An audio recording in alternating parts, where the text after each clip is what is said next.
Hello, everyone, and welcome to Language for Learning, a webinar that Katy Isaac and myself, Sheila Hopkins, are presenting for you today. We both come from the Bell Foundation, which is a charity that works to overcome exclusion through language education. And we have a number of strands in the charity, but our main one is really working with schools and organizations that work with learners who are using EAL. Our website has a number of free resources and webinars. We offer courses and guidance papers for schools. So we encourage you to come and look at that, which we will be giving you the links to that at the end of the webinar today. And we also recognize that connecting with a local context out there is what is most impactful for teachers. And so this webinar comes to you through Chiltern Teaching Hub, and the Bell Foundation has just recently partnered with Chiltern, and we have created a number of, or a series of webinars this past few months that are aimed at early career teachers. So we've done a webinar early on for mentors supporting ECTs, and then as you can see on this slide, we've had a number of different webinars that the Chiltern Teaching Hub has made available to you through recordings if you were unable to participate on the original dates that are listed here. So we encourage you to go back if you haven't seen these. We've got other ones ready for you. So I'm going to turn it over to Katy Isaac right now, and she's going to start us off. Thank you, Sheila. Okay, so the learning aims today. In this training, we will explore how language is used for learning in the classroom, learn how to identify and support the language demands of your curriculum, practice using a framework for integrating content and language objectives in lesson planning, so that, you'll be able to support learners using EAL with the language demands of your lessons, and so that multilingual learners will be able to improve subject area comprehension and literacy development. So before looking at identifying language demands and integrating content and language development, we're going to first consider the nature of language use in the classroom. And we're going to start with a couple of quotes. And this one is from Mary Schleppergrill. Schooling is fundamentally a linguistic process. Content is presented and assessed through language. Students need to understand and use ever more complex language alongside the increasing cognitive demands of subject knowledge.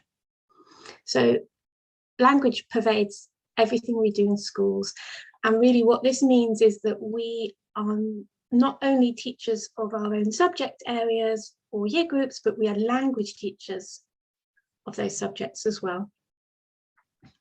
We're going to move to a quote from a learner's perspective here, and this is from Maya, who is a bilingual pupil, who's 11. And she says, school is where you go to learn a secret language, but they don't tell you that it's there. You have to figure it out on your own. It's like an initiation to a secret club. So this quote really highlights how language is often the hidden curriculum. That's what happens if we're not explicitly teaching the language of learning. So often this is as much the case for learners who are not using EAL as well, as I'm sure you're aware. So our job then as teachers is to make language and language development more visible to our learners.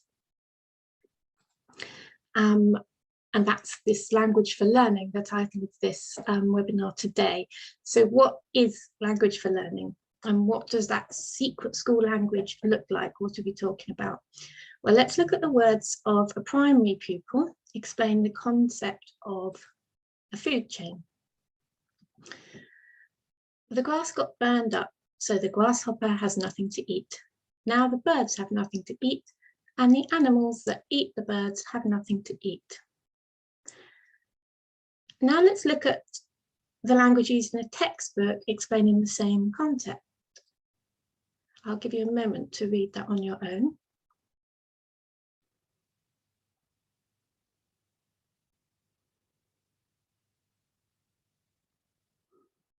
Okay, we're going to look at another example here.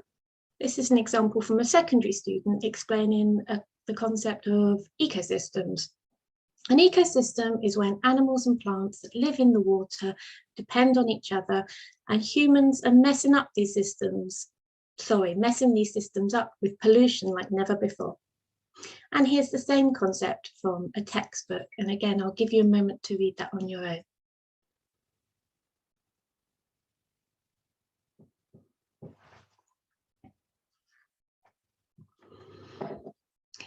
So I'm sure we can all recognise that the second examples for these are more academic language. But if we don't draw attention to this, it's easy to see how learners may feel that this is what Maya in that quote called the secret language that no one's telling us about. And unfortunately, if that's the case, learners have to figure it out on their own, as she says. You have to figure it out on your own. And that is a huge challenge. It's not as simple as two types, though, of course. Pauline Gibbons, a researcher of language in the classroom, captured a continuum of language use within a variety of classroom contexts. So I'm going to show you 4 different types of text, spoken and written, that were produced as part of a classroom unit on magnets. And I want you to consider how the language in each text changes across the continuum. So as we're looking at them, have a think about that. So the first text is from some spoken language of 10-year-olds conducting an experiment. And I'll give you a moment to read this on your own.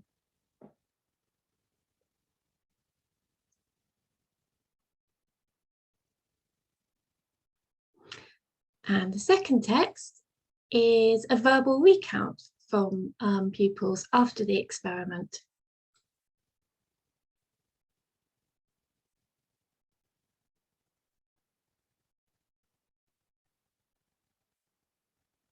The third one is a written report.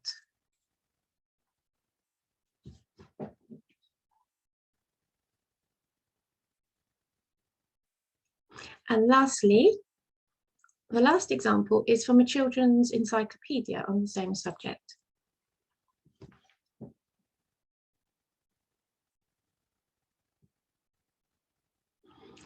So have a think now. What are the changes that you can see across this continuum?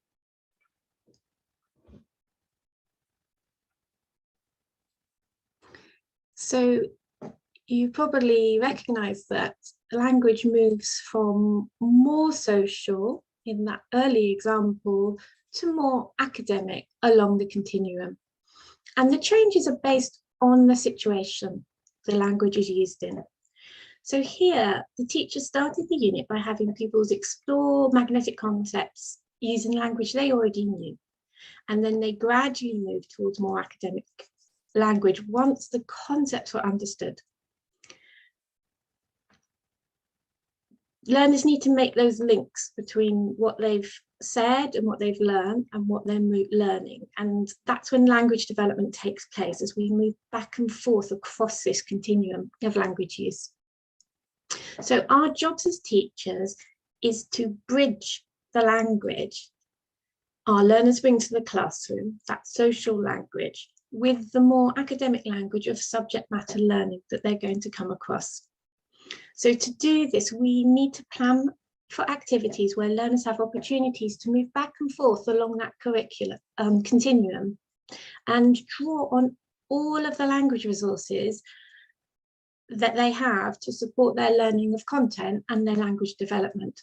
In the classroom, importantly, this means we need to recognise the value of all language use. And this includes drawing on their home language as well as any dialects as part of the learning process. So the language they have and they bring to the classroom is part of that learning process. And we do this alongside helping them develop their English, perhaps, and their use of standardized English used in the curriculum. This sounds like a tall order, but it's absolutely something we can plan for. And that's what we're going to look at in this session.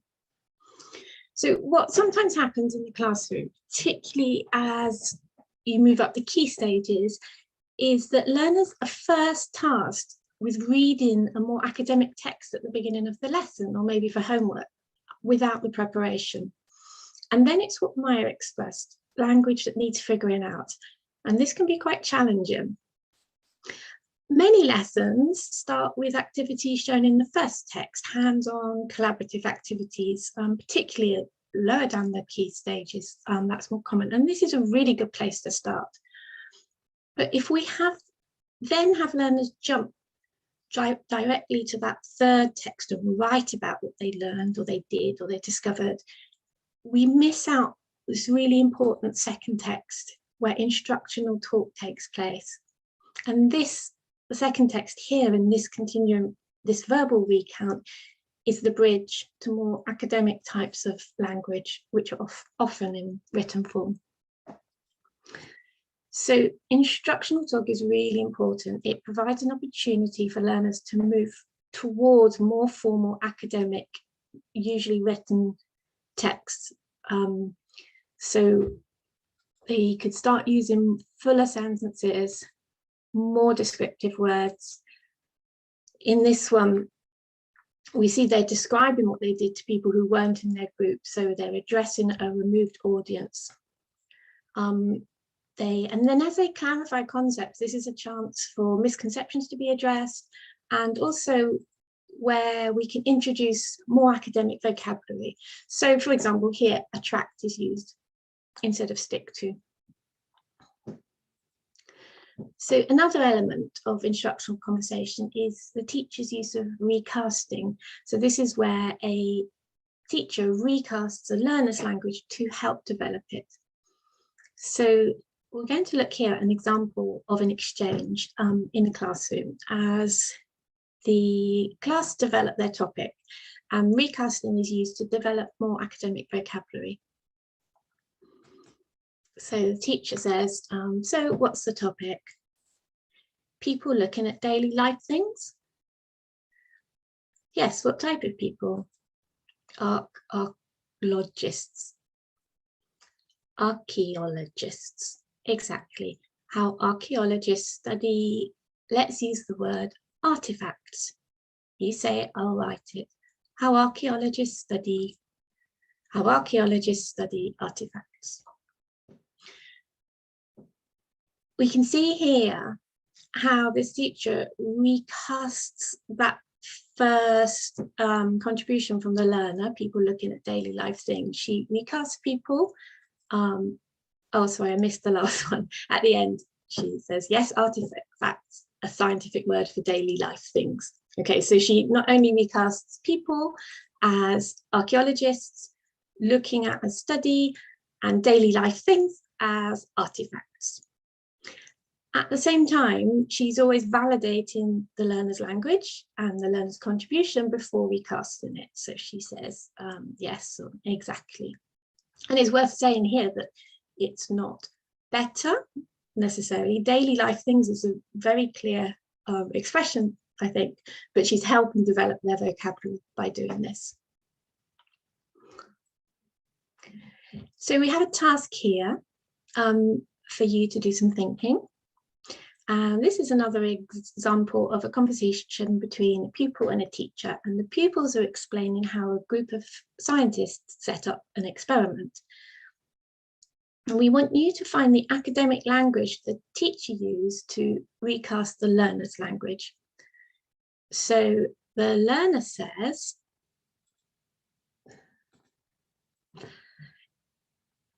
they keep doing it, experiment, many times so they can see if there changes.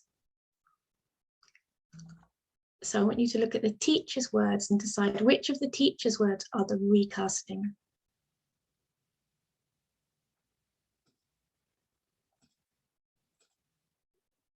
So as you probably identified, if they get similar results, is the way she recasts that sentence and develops their academic language. Let's have a look at another one. Here, the conversation continues with learner 2 entering in. And remember, they've just said, keep doing it to see if they get similar results. And learner 2 says, and see if the myth is busted. It wasn't getting busted, but they kept doing it, and then it got busted.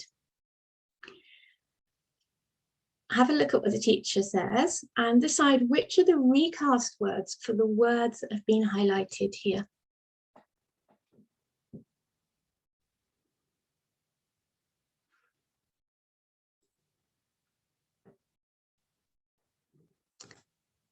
Okay, so you probably identified these words here highlighted in blue. So the learner talks of a myth not getting busted, and the teacher recasts this as getting more accurate results. So you can see here, this is not just synonyms, this is a whole way of using language. The teacher then goes back to learner 1 and asks them to summarize their classmates' explanation. So the teacher's expanding the conversation, supporting learners 1's development of academic language here. And again, always validating the learner's language, saying exactly. So just to sum up, recasting, it requires teachers to carefully listen to the language learners use, so being really conscious of language use in the classroom, and to know and explicitly highlight the target language that learners need to develop for that curriculum learning. And we can tie this back to Maya's quote as a way to make language more visible. It's not the hidden curriculum. I'm going to hand over to Sheila now for the next section.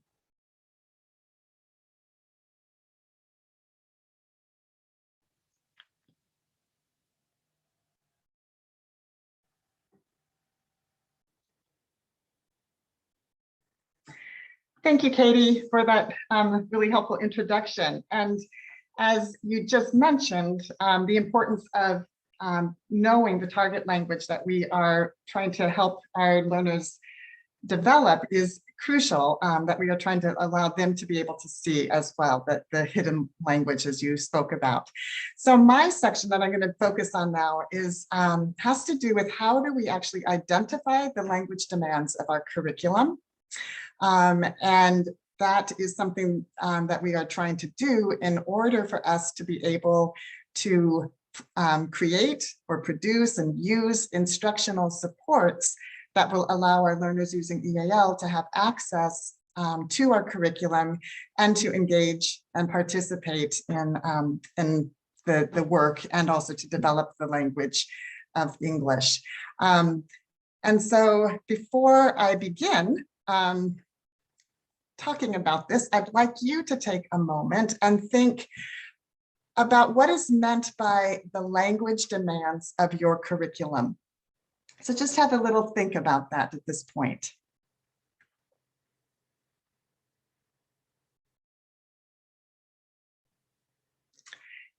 And some of you probably in your heads thought about, obviously, vocabulary as a demand of the curriculum, which is something that we are thinking of at the word level, where, of course, there will be unfamiliar words, phrases, technical words, nuanced words that our learners will need to be able to access. And we also, though, need to think about syntax. And this is something at the sentence level, where we are looking at the grammatical complexity, the sentence structures of the language that we are having learners engage with. We all know the difference between probably a simple sentence and a complex sentence. So that's kind of what we're talking about here, and the various types of sentences and the clauses and that type of thing. But we also need to think and consider the language demands at a text level. And here we're talking about discourse. And this is about the density of the text that we are engaging with, either if that is written or spoken. And also how a text comes together, the text cohesion, how it holds together, and what language is used in order to do that. So we're looking at all those different levels and recognizing that all of this is grounded within the sociocultural context. Katy spoke a little bit too about how language is always situated within, what is it that you're talking about? Who are you talking to? That type of thing, and if it's more spoken or written, that type of thing. But we also need to consider the cultural context of this, and our learners are always going to be situated within their own lived experiences of how they perceive their perceptions of the topic and what is being addressed and talked about and that type of thing too. So we do need to really recognize that the cultural backgrounds and everything too is part of what we would consider a language demand in some ways, or at least it grounds us within the language demands. So also, when we're thinking of language demands, we are doing this in order to think about language supports as well. And here, it's really important for us to recognize and to be aware of where our learners are within their language development in English. So those learners who are newer to English or early acquisition stage will obviously need quite a bit more support than those that are developing competence and moving up towards fluency in the language of English. So here too, we just want to highlight that as important as it is to understand where your learners are in terms of the language development to support them accurately for that, we also need to recognize that our jobs as teachers is to move them along the continuum here of developing English. So if they come in at a level B, you want to address and give them support for that so they have access to the curriculum, but you also at the same time are thinking about how can I support this learner in terms of developing more competence in English as well. So again, how to do all of this seems a little daunting, but we're going to provide you with a framework today that is meant to help you identify some of the language demands of your curriculum.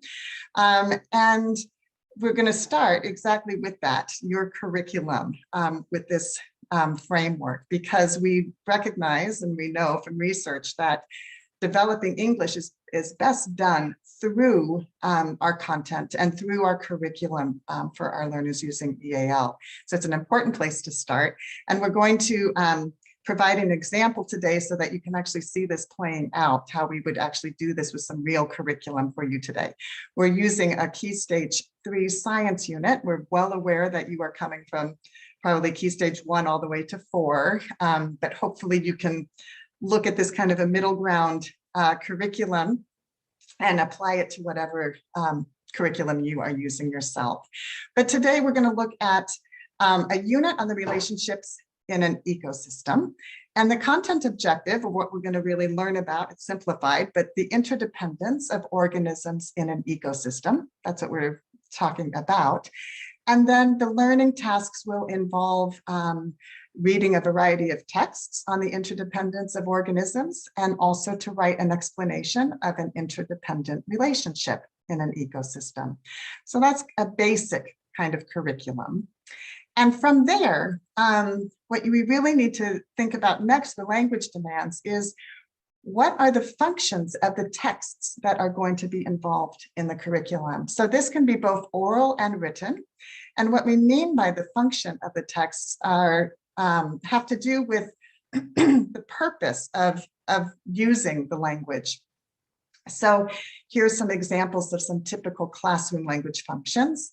Are your learners going to be describing or explaining or retelling something? Does the text, is it a persuasive text? Is it an informed information report? That type of thing. So all of these are the types of functions that we have learners participate in with the text. And this is going to, the functions actually create the different types of language that we use to make meaning around each of these functions, which we will now kind of look at. A good place to look for where do I know, or how can I find these functions, is to take a look at the learning tasks. And so you will want to look at the texts that you are going to have your learners read, and you're going to consider what it is they are going to be writing about, and what is the purpose of those texts, the functions of those. So we're going to have you do a quick reading of a text that goes along with this piece of curriculum. It's called How Honey is Made.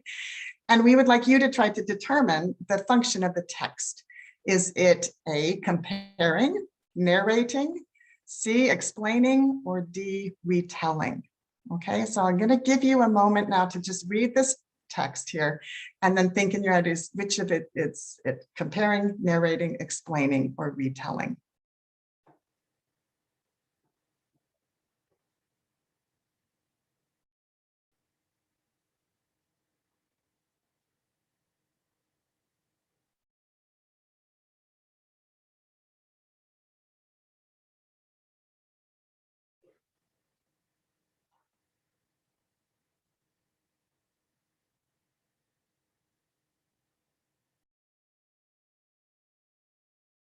Okay, so hopefully you've had a moment to read that and have a think about it. But the function of this text is explaining. It's explaining to us how honey is made.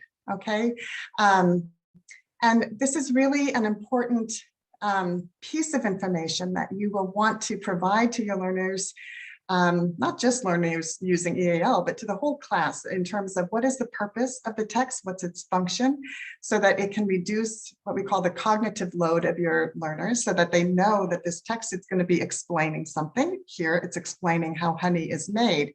But by knowing that function and allowing your learners to know what that is before they participate in reading a text about it is a very helpful thing for them.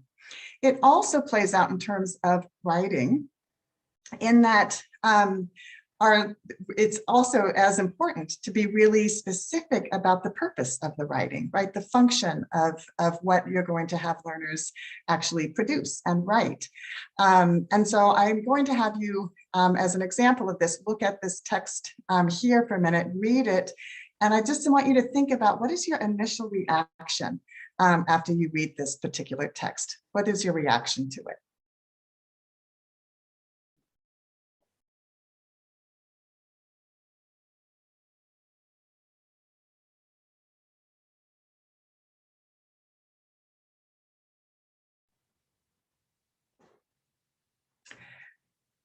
Okay. In doing this with other teachers, oftentimes we have felt that it's a definitely a piece of writing from a learner who might not have necessarily understood exactly what they were to be writing about. It doesn't completely hold together. It's a little bit mixed up in some ways, and that's probably because the functions are numerous, really. The learners started off with a recount, which is what they were supposed to do in their learning log and to talk about what they did today. But then it goes into some instructions. And of course, at the end, it's actually informing them how to get in touch with this Buzzy company, right? Which at that point, it looks like the learner was just even copying information off of the seed packet at that point. So this is something that it's important so that we give models and examples and information to the learner about exactly what they are to be writing about, the purpose of their writing. It doesn't mean that you can't have multiple functions or purposes within a single piece of writing, because oftentimes we are, but it's important that we just really do allow that our learners know exactly what the function is, that there's the purpose of their writing.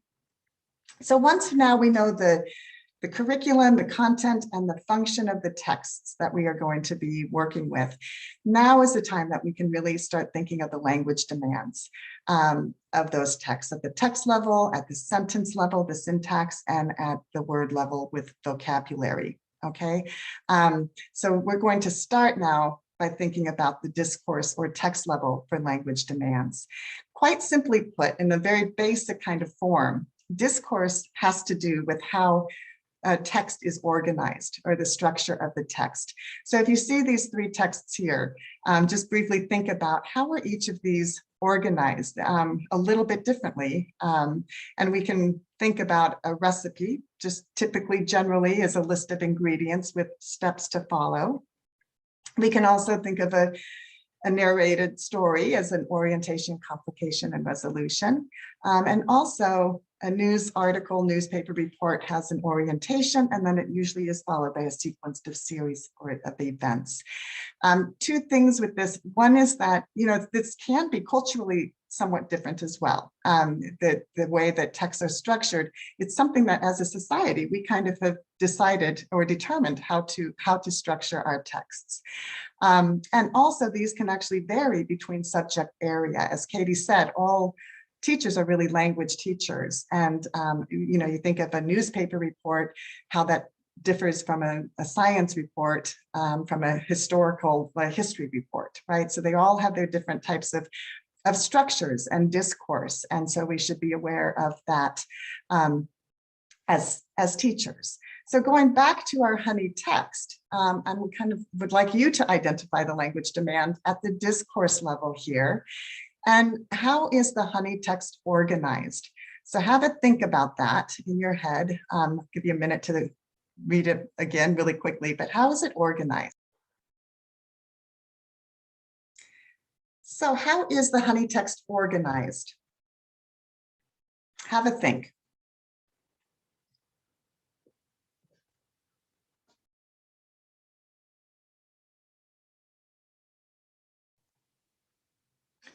Okay, so maybe you have thought of this. Have you started it off with a phenomenon or an orientation of what it is that we are going to be reading about? And then it is followed with an explanation sequence, a sequence of all the different steps of how honey is made.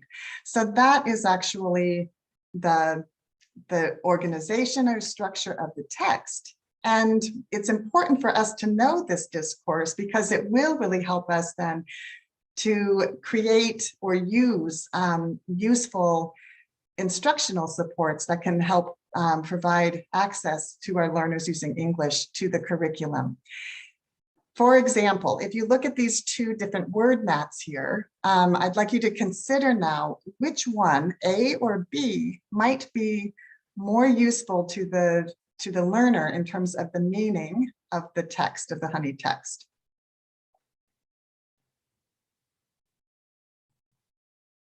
Okay, and we've thought of B as more useful only in that it really follows and matches the structure of the text, right? The purpose of the honey text, and it gives a visual representation of that text in a better way than the word mat for A.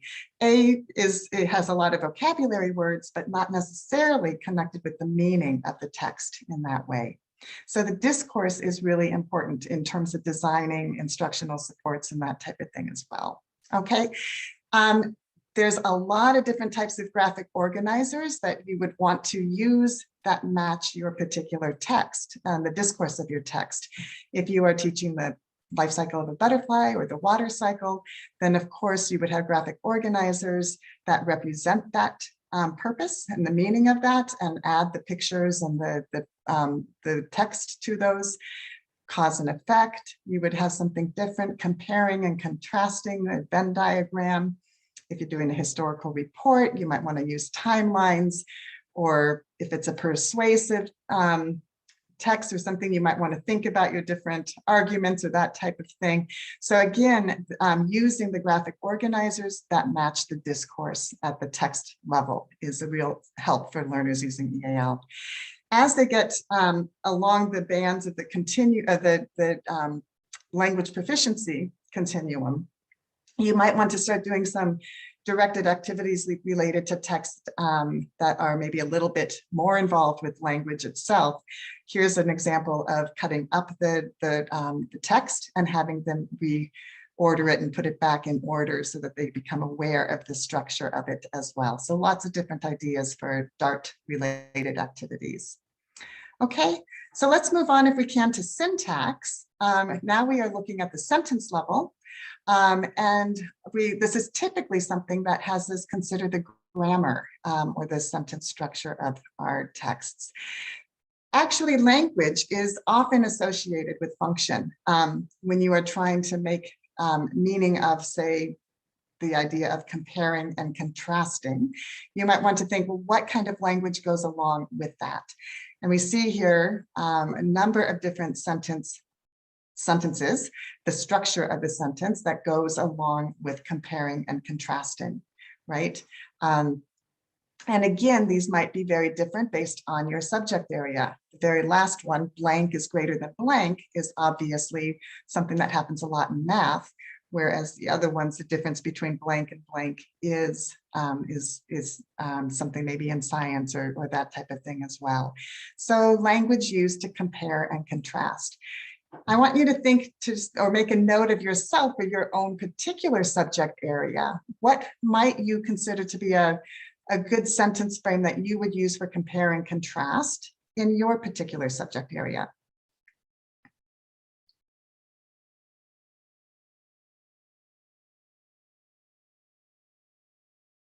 Okay, that's good. We're going to move on to the language used to persuade or to argue for something. Again, there's language that goes along with that function.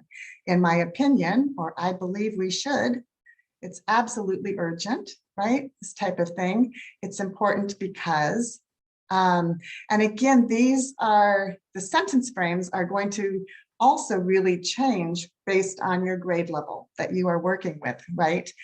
So not just your subject area, but also the grade level that you are working with. So again, here in your subject area and grade level, what would be a good sentence frame that you could use to support the language used to argue or persuade?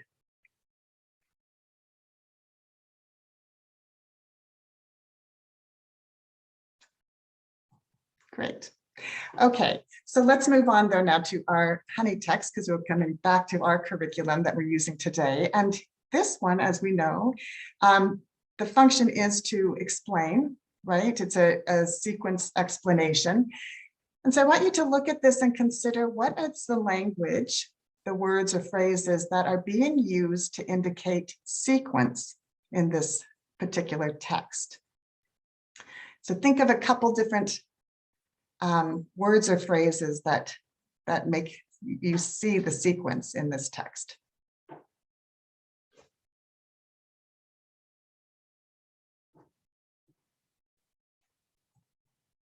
Okay, so you can see here I've highlighted a number of these, but these are the first step, or lastly, over time. These are all kind of time connectives or connectives that show sequence within this particular text.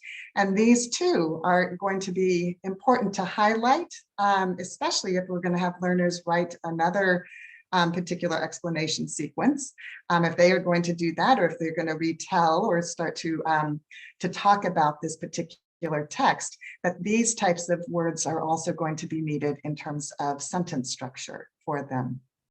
So again, when it comes to instructional supports, then by understanding the syntax of your particular text, it's going to help you then to create sentence frames, which are wonderful instructional support for learners using EAL, that either for writing or speaking tasks, where you would begin obviously with the first, then over time, lastly.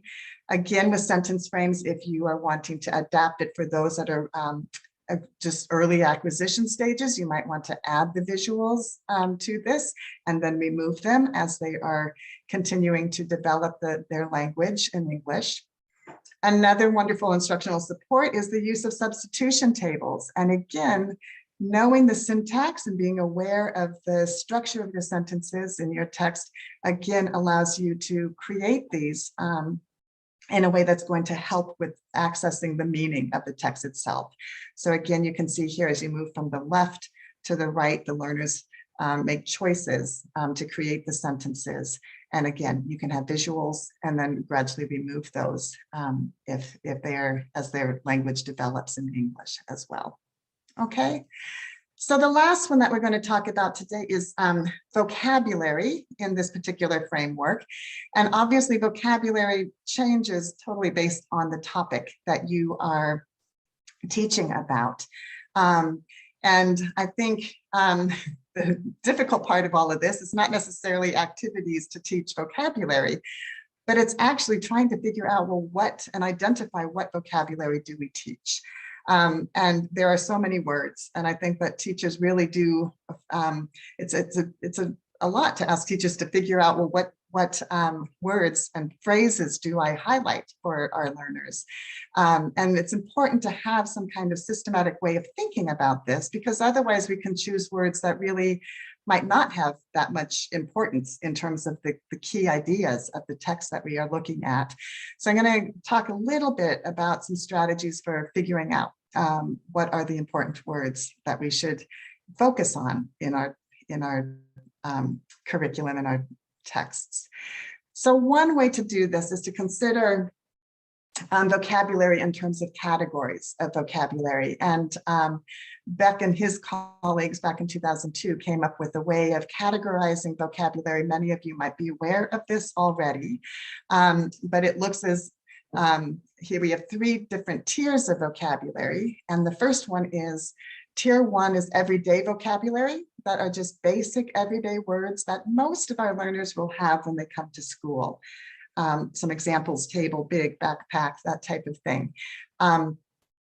We also have to recognize, though, that perhaps some of our learners who are newer to English will not necessarily have these words, so we can't assume that. But in general, these are words that are ones that learners will come to school with. Tier 2 words are those general academic vocabulary words that are going to be used across subject areas.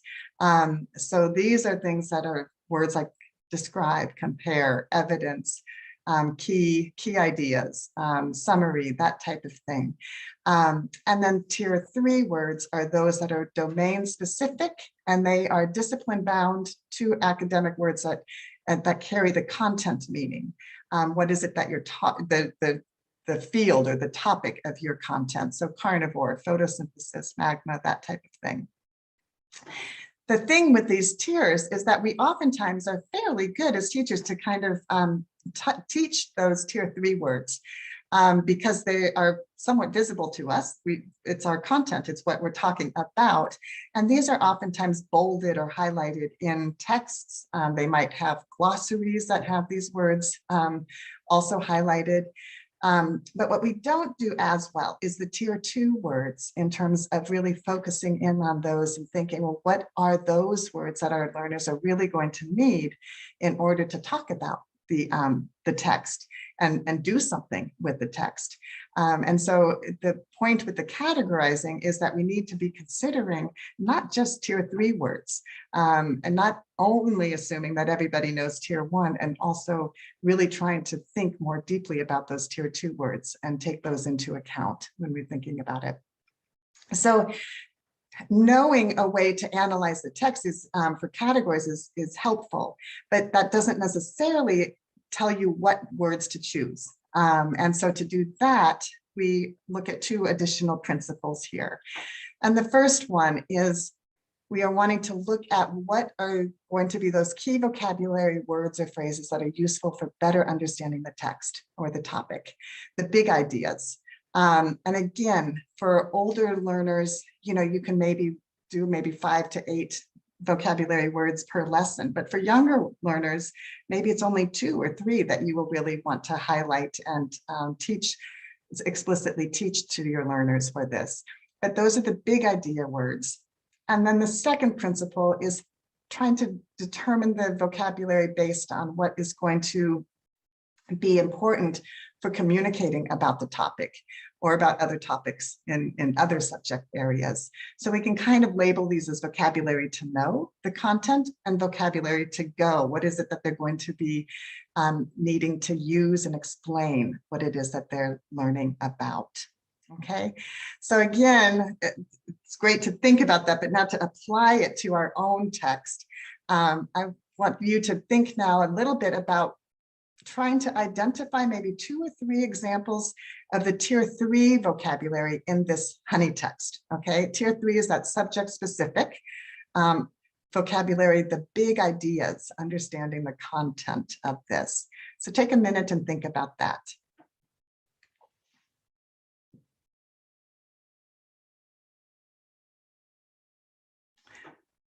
Okay, and here we have, I've highlighted some of these. The idea is not whether we have the right words for vocab for tier 3, or if mine are the same as yours. It's not necessarily that, but it's being able to take a text and think about what are those big ideas and the words that go along with that. So I came up with, well, honey is important. We've got field bees, house bees, nectar, beehive, honeycomb. These are those main big content words. Again, honey might be a tier 1 word for some learners, and bees obviously too, but here when you're talking about field bees and house bees, that's a bit more subject specific really. So, and you can see how then I've also tried to bring those into then the instructional supports that we can provide to our learners in terms of understanding the content and also the vocabulary development for our learners. If we were to look for tier 2 words now in this text, have another think about that and try to identify 2 or 3 examples that would be useful for talking about this text and that could possibly be used across the curriculum and other subject areas as well.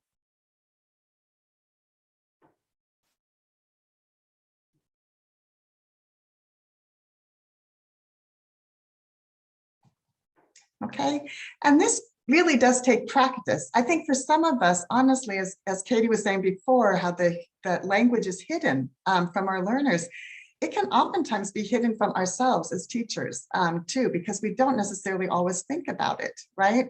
So I was thinking in terms of the tier 2 words for this, the whole idea of collecting and storing is what's going on.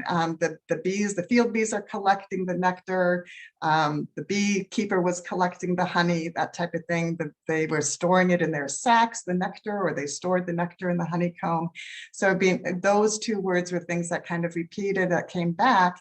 And you can see again how those might be helpful if they are to talk about the topic and to use those also then in your instructional support. So the more we become aware of vocabulary in this way, it's helpful for our learners then to be able to get the key ideas and be able to talk about the content as well.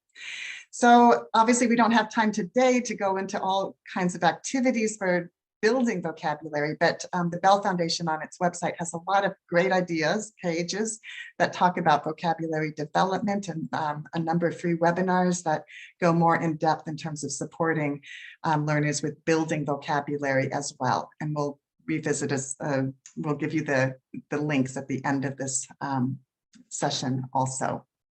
So just to summarize again, in order to really identify the language demands, you start with the curriculum and the function of the text and the tasks that you're going to have your learners do, and then look at it at the discourse, syntax, vocabulary level, and then create those scaffolds and instructional supports that can actually support each one of those different levels of vocabulary, syntax, and discourse.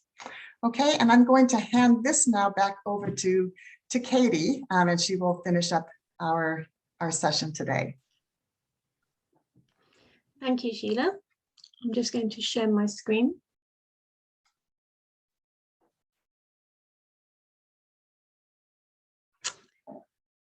Okay, so in this next section, we're going to give you the opportunity to practice using this framework that Sheila's been talking about for identifying language demands. So there'll be an opportunity here to think about planning an activity that integrates both content and language development together. And to do this, we can use a 5-step planning process from Gibbons again to guide us how to integrate both content objectives with language demands. So the first step is to know your learners' language strengths and needs. And this goes back to what Sheila was talking about the language bands for their proficiency level, and to know much more about that, the individual learner as well. We also need to identify the language, of course, that is central to the content or the topic that you plan to teach. So with that information, you then select the key language on which you're going to focus. So as Sheila's been talking about, well, vocabulary is absolutely crucial, a really, really key part of accessing the curriculum. By language, we mean more than the vocabulary as well, as we've been looking at. And it's important to note that we need to be selective, don't we, with the language we focus on, because if it's everything, it's not a focus and it's unmanageable. So selecting that is key. And then once you've selected that language, designing or choosing instructional supports to present and to use the focus language. And lastly, the fifth stage, of course, is to evaluate that unit of work, and then that will take you back to the next time. So in a moment, we'll give you an opportunity to think about some planning. And if you're watching this with colleagues, it's something you could talk about, or even pause and actually make notes together to do, because it would be a good chance to collaborate in that way. If you're doing this watching on your own, you might want to pause and have a go at doing it, or think about it. So the first step, know your learner's strengths and needs. So for the purpose of this, we're going to introduce you to your learner that we're going to be thinking about. And for this activity, you're going to plan with ASEM here in mind. So ASEM is 10 years old. As Sheila mentioned before, you may be teaching at pupils at other ages, but just for the purpose of thinking about this together, we're going to choose a 10-year-old. So ASEM arrived from Afghanistan 3 months ago. He recently had interrupted schooling, but previously attended school. His parents know English from their work, and he is at Band B, so he's early acquisition. And he's able to read basic English, but doesn't comprehend everything he reads. And he's fluent in Pashto.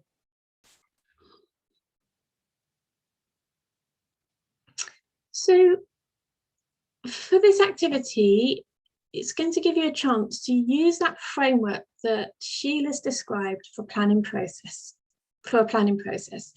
So in a moment, we'll give you an opportunity to choose from 2 activities, A and B, which I'll explain to you in a moment, and use the planning framework to consider the language demands of that activity. So in a way, we've turned this around, because with Sheila, you were looking at a model text or a key text and identifying the language in there that the learners would need and deciding on a language focus. Here, and this happens at other times, you start with the learning objective or the task, and you need to think about what language the learners will need from that, rather than drawing it out from a text. So that's what we're going to be doing here. And once you've considered those language demands, you're going to identify a support strategy. So think about one that you could use, perhaps a graphic organizer that she has mentioned, for example. Okay, let's have a look at these 2 activities. So activity A, pupils will prepare an oral presentation on the causes of migration to the UK over time. And activity B is pupils will write a biography on an individual migrant who has made significant contributions to the development of UK society.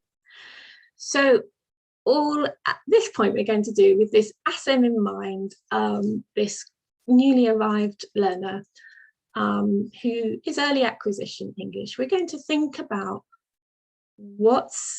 use the framework to think about the objectives, the function, and which discourse, syntax, and vocabulary they're going to need, and what you would focus on, and how you would do that. What's one support you would do to do that? So I will go back to the instructions here, and you may like to pause now and have a go at doing that.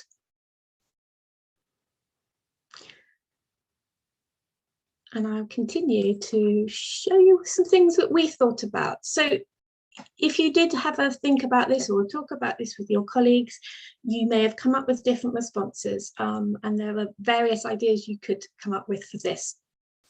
We're just going to give you an example here. For this one's for activity A. So remember, this is an oral presentation on the causes of migration to the UK over time. So as an example, you might think for the organisation at discourse level, they would have to talk about the phenomenon, the introduction, and then a cause and effect sequence. At syntax level, sentence level, they would need both past and present tenses and causal connectives. And here the vocabulary we thought about is related to that syntax, because those causal connectives, the vocabulary for those will be useful, as well as the topic specific vocabulary. And you may have come up with some ideas for that. Sorry, planning for a support, you might use this kind of graphic organizer kind of diagram to show cause and effect. You may have put the learning on the timeline, or use a sentence frame for this particular topic. And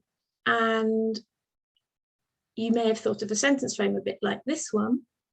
And of course, so for early acquisition learners, the sentence frame can be really helpful because it gives them that structure and they can practice using it until it becomes a learned language. Let's have a look at some ideas for activity B, which was writing a biography on an individual. So at discourse level, of course, it's going to be that sequenced series of life events of the chronological order. At sentence level, they're really going to need past tense for this activity, and that might be a key learning point for ASEM that you would focus on. And again, connectives or sequence events would be really useful here. Also at word level, expressions to evaluate behavior or actions, significant, valuable contribution, and also those connectives for time, for a decade later, maybe, or in 1950, etc.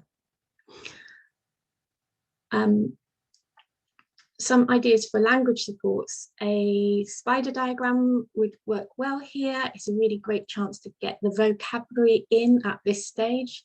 As you're probably aware, biographies lend themselves really well to a timeline because many of us find it helpful to see the whole picture, and learners can start writing sentences along that timeline or add them from what you've given them to the right place. You can see from this substitution table, Majid, that how it's a step up from copying sentences because they have to think about from their, use their learning to make the correct sentence. You could add he as well to this first column.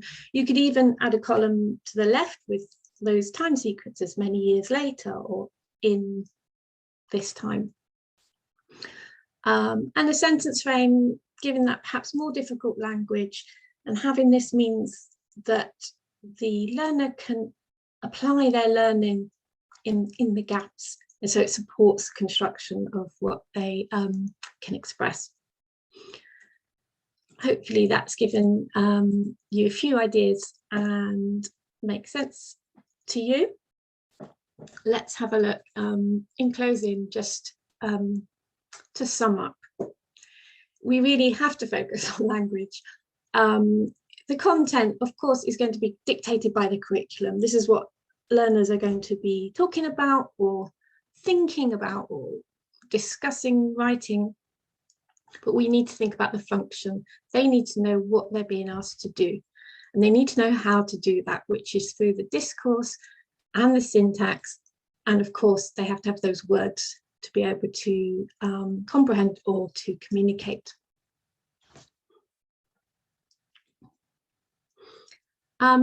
Just to finish, I'm just going to briefly signpost some more resources to you.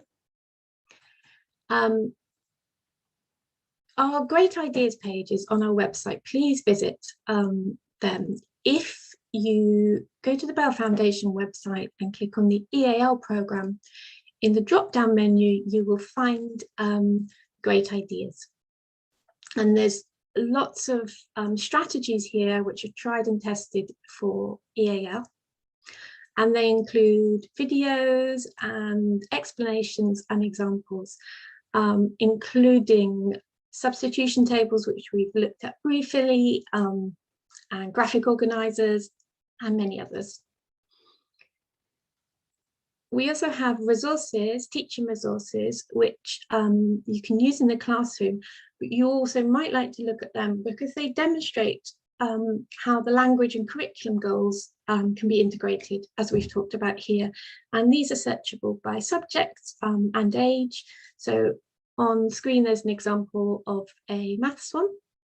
And again, this is available directly from clicking the EAL programme and resources.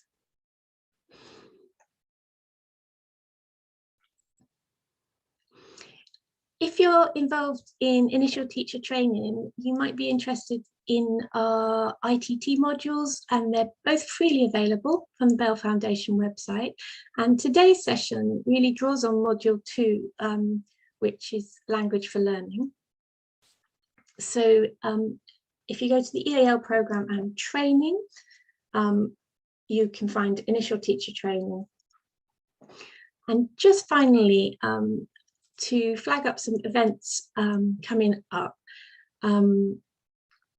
As Sheila mentioned at the beginning, we run online courses and webinars, and we have a series of free webinars in response to the arrival of families from Ukraine and in recognition of the ongoing support needed for refugees from other parts of the world too.